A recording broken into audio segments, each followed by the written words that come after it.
राधे राधे। हरे कृष्णा। आप सभी का दिन शुभ और मंगलमय हो। आज मार्गशीर्ष मास का 5वां दिन है और आज दिनांक 20 नवंबर बुधवार। आज पंचमी तिथि शाम 4:49 तक, बाद में षष्ठी तिथि प्रारंभ हो जाएगी। बुधवार का दिन विघ्नहर्ता भगवान गणेश जी को समर्पित होता है और आज मार्गशीर्ष मास का 5वां दिन है जो कि गणेश जी को समर्पित होता है।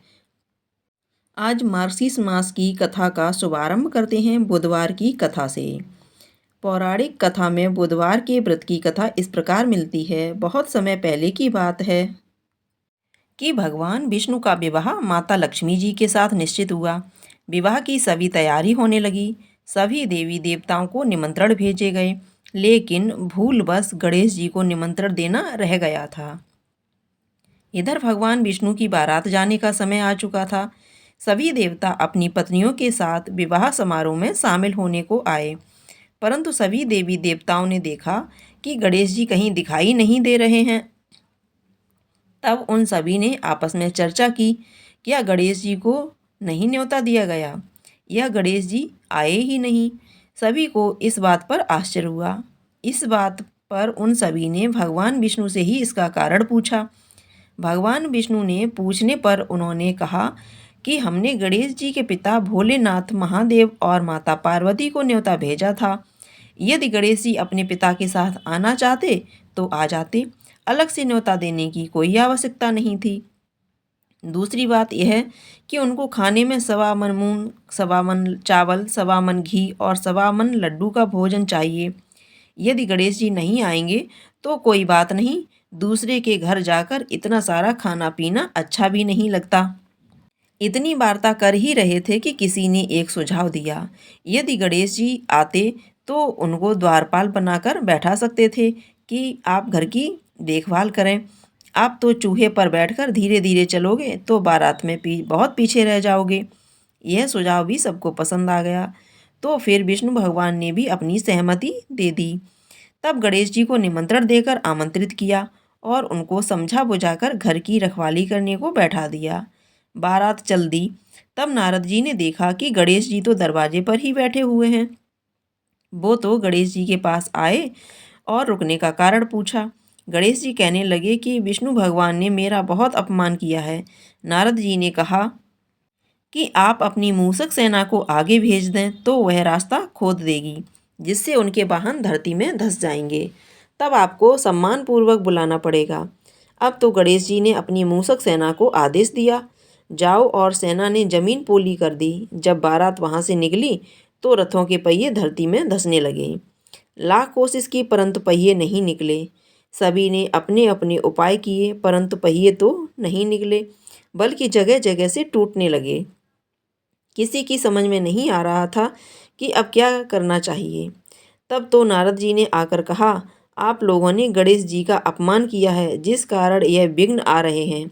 यदि उन्हें मनाकर लाया जाए तो आपका कार्य सिद्ध हो सकता है। भगवान शंकर ने अपने दूत नंदी को भेजा और वे गणेश जी को लेकर आए। गणेश जी का आदर सम्मान के साथ पूजन किया गया। फिर रथ के पहिए निकलने लगे और यह संकट टल गया। अब रथ के पहिए निकल तो गए, परंतु वो टूटे फूटे थे। उन्हें सुधारे कौन? पास के खेत में एक किसान काम कर रहा था। उसे बुलाया गया। किसान अपना कार्य करने से पहले श्री गणेश नमः कहकर गणेश जी की वंदना मन ही मन करने लगा। देखते ही देखते किसान ने सभी पहियों को ठीक कर दिया। तब किसान कहने लगा कि हे देवताओं, आपने सर्वप्रथम गणेश जी को नहीं मनाया होगा और ना ही उनकी पूजा की होगी, इसीलिए तो आपके साथ यह संकट आया है। हम तो मूर्ख अज्ञानी हैं, फिर भी पहले गणेश जी की पूजा करते हैं, उनका ध्यान करते हैं। आप लोग तो देवतागण हैं, फिर भी आप गणेश जी को कैसे भूल गए? अब आप लोग भगवान श्री गणेश जी की जय बोलकर जाएं तो आपके सब काम बन जाएंगे और कोई संकट भी नहीं आएगा। ऐसा कहते हुए बारात वहां से चल दी और भगवान विष्णु का लक्ष्मी जी के साथ विवाह संपन्न करके सभी सकुशल घर लौट आए। हे गणेश जी महाराज, आपने जैसे विष्णु भगवान की संकट को टाला, वैसे सबके संकट को टालना। गणेश भगवान की जय, गजानन भगवान की जय। अब आप सुनेंगे मार्गशीर्ष मास की मातम्य का कथा अध्याय 5। गीता में भगवान श्री कृष्ण ने रणभूमि में अर्जुन को ज्ञान दिया था। वह गीता में बताया गया है। गीता में कुल 18 अध्याय हैं। उन सभी का अपना अलग अलग महत्व है। श्री गीता उपनिषदों का सार है। महाभारत युद्ध के समय रणभूमि में भगवान श्री कृष्ण ने अर्जुन को जो ज्ञान दिया था वह गीता में बताया गया है। गीता में ऐसी बहुत सी बातें हैं जो मनुष्य को जीवन की कई कठिनाइयों को आसान बनाती हैं। इतना ही नहीं, गीता पढ़ने पर मनुष्य को बहुत सी नई जानकारियाँ भी मिलती हैं। साथ ही हर अध्याय के नियमित पाठ का अपना लाभ और महत्व है। भगवान शिव ने देवी पार्वती को गीता के पहले अध्याय के पाठ का महत्व बताया, वही यहाँ आपके लिए प्रस्तुत कर रहे हैं। लेकिन गीता के पहले अध्याय के महत्व को जानने से पहले जान लीजिए श्रीमद् भगवद गीता के प्रथम अध्याय की खास बातें। गीता के पहले अध्याय का नाम अर्जुन विषाद योग है। इस अध्याय में कुरुक्षेत्र के मैदान में उपस्थित बंधुओं और संबंधियों को सामने देखकर अर्जुन के मन में उठे विषाद और मन स्थिति का वर्णन किया गया है, जिसे संजय धृतराष्ट्र को बताते हैं। एक समय पार्वती जी ने पूछा, महादेव जी, किस ज्ञान के बल पर संसार के सब लोग आपको शिव कहकर पूजते हैं? मृगशाला ओढ़े और अपने सभी अंगों में शमशान की विभूति लगाए, गले में सर्प और नर मुन्नों की माला पहने हुए हो, इनमें तो कोई भी पवित्र नहीं, फिर भी आप किस ज्ञान से पवित्र माने जाते हैं? तब महादेव ने उत्तर दिया, हे प्रिय, सुनो, मैं गीता ज्ञान को अपने हृदय में धारण करने से पवित्र माना जाता हूँ। इस ज्ञान से मुझे बाहर के कर्म नहीं व्यापते। तब पार्वती ने कहा, हे भगवान, जिस गीता ज्ञान की आप ऐसी प्रस्तुति करते हैं, उनके श्रवण करने से कोई कृतार्थ भी हुआ है क्या? महादेव ने उत्तर देते हुए कहा कि इस ज्ञान को सुनकर बहुत ही जीव कृतार्थ हुए हैं और आगे भी होंगे। मैं तुम्हें एक पुरातन कथा सुनाता हूँ, तुम सुनो। एक समय पाताल लोक में शेषनाग की सैया पर श्री नारायण जी नैन मुंदक आनंद में मग्न थे। उस वक्त भगवान के चरण दबाते हुए लक्ष्मी जी ने पूछा, हे प्रभु, निंद्रा और आलस्य तो उन पुरुषों को व्यापता है जो जीव तामसी होते हैं। फिर आप तो तीनों गुणों से अतीत हो, आप तो वासुदेव हो, आप तो नेत्र मूंद रहे हो, इससे मुझको बड़ा आश्चर्य है। नारायण जी ने उत्तर देते हुए कहा, हे लक्ष्मी, मुझको निंद्रा आलस्य नहीं व्यापता। एक शब्द रूप जो भगवत गीता है, उसमें जो ज्ञान है उसके आकार रूप है। यह गीता शब्द रूप अवतार है।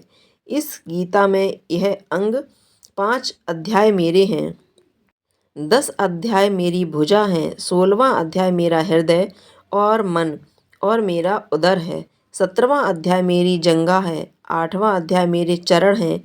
गीता श्लोक ही मेरी नाड़ियों में है। जो गीता के अक्षर हैं वो मेरा रोम है। ऐसा मेरा शब्द रूपी जो गीता ज्ञान है, उसी के अर्थ में मैं हृदय में विचार करता हूँ और बहुत आनंद प्राप्त लेता हूँ। लक्ष्मी जी बोली, हे श्री नारायण जी, जब श्री गीता जी का इतना ज्ञान है तो उसको सुनकर कोई जीव कृतार्थ भी हुआ है, सो मुझसे कहो। तब श्री नारायण ने कहा, हे लक्ष्मी, गीता ज्ञान को सुनकर बहुत से जीव कृतार्थ हुए हैं, सो तुम श्रवण करो। एक व्यक्ति था जो चांडालों के कर्म करता था और तेल नमक एक व्यापार करता था। उसने एक बकरी पाली। एक दिन वह बकरी चराने के लिए वन में गया और वृक्ष से पत्ते तोड़ने लगा। वहाँ उसे एक सांप ने डस लिया, जिससे वह तुरंत मर गया। मरने के बाद उसने बहुत से नरक भोगे और फिर उसका जन्म बैल के रूप में हुआ। उस बैल को एक भिक्षुक ने मोल लिया। वह भिक्षुक उस पर चढ़कर सारे दिन मांगता फिरे। जो कुछ भिक्षा मांगकर लाता वह उसे अपने परिवार के साथ मिलकर खाता और वो बैल सारी रात द्वार पर खड़ा रहता। उसके खाने पीने का भी कोई ख्याल नहीं रखता था और सुबह होते ही बैल पर चढ़कर फिर मांगने निकल जाता। जब बहुत दिन हो गए तो वह बैल भूख से गिर गया, लेकिन उसके प्राण नहीं निकले। नगर के लोगों ने देखा और उस बैल को कोई तीर्थ का फल दे तो कोई व्रत का फल दे, तब भी उस बैल के प्राण नहीं छूटे। एक दिन गणिका आई और उसने लोगों से पूछा, यह कैसी भीड़ है? तो उन्होंने कहा कि इसके प्राण नहीं निकलते, अनेक पुण्यों का फल दे रहे हैं तो भी इसकी मुक्ति नहीं होती।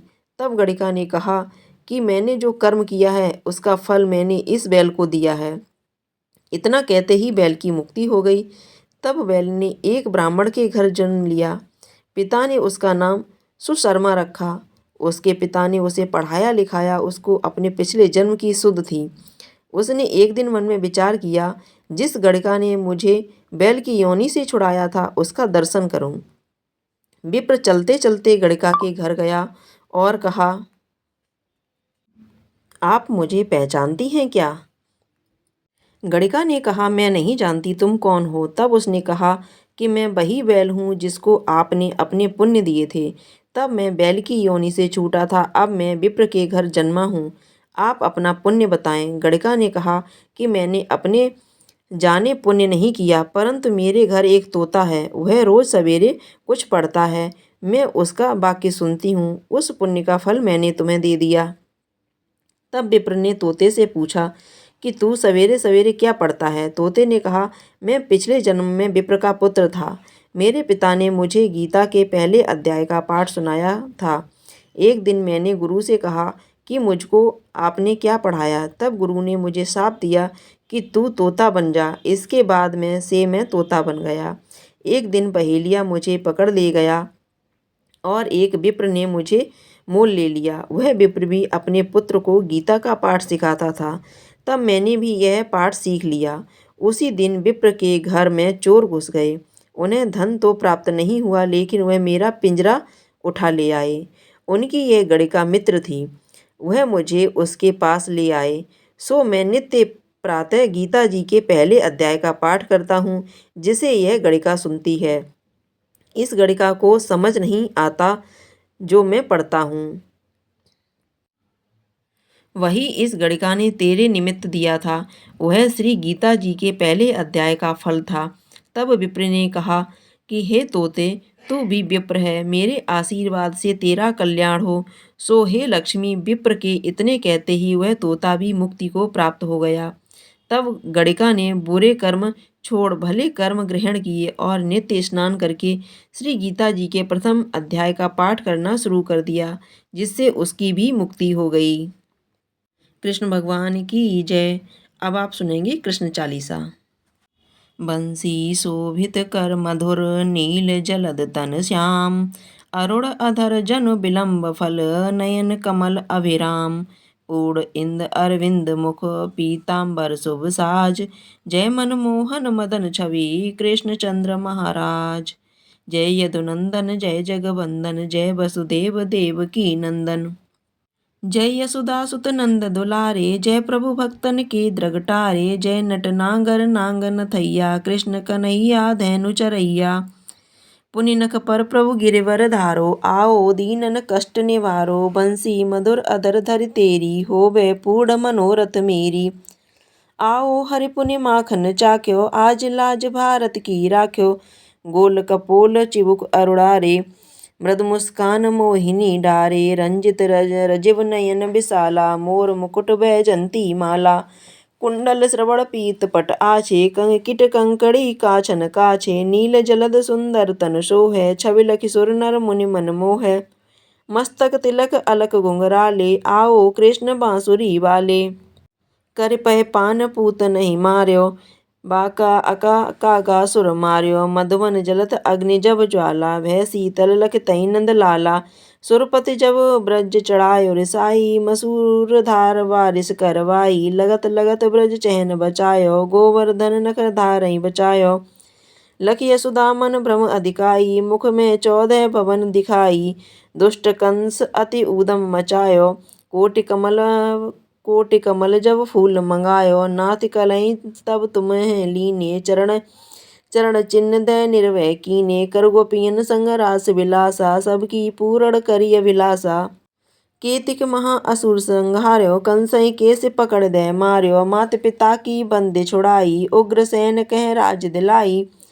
महिषै मृतक क्षयो सुत लायो, मातु देव की शोक मिटायो। भौमासुर मुर दैत्य संहारे, लाए षटदश कुमारी।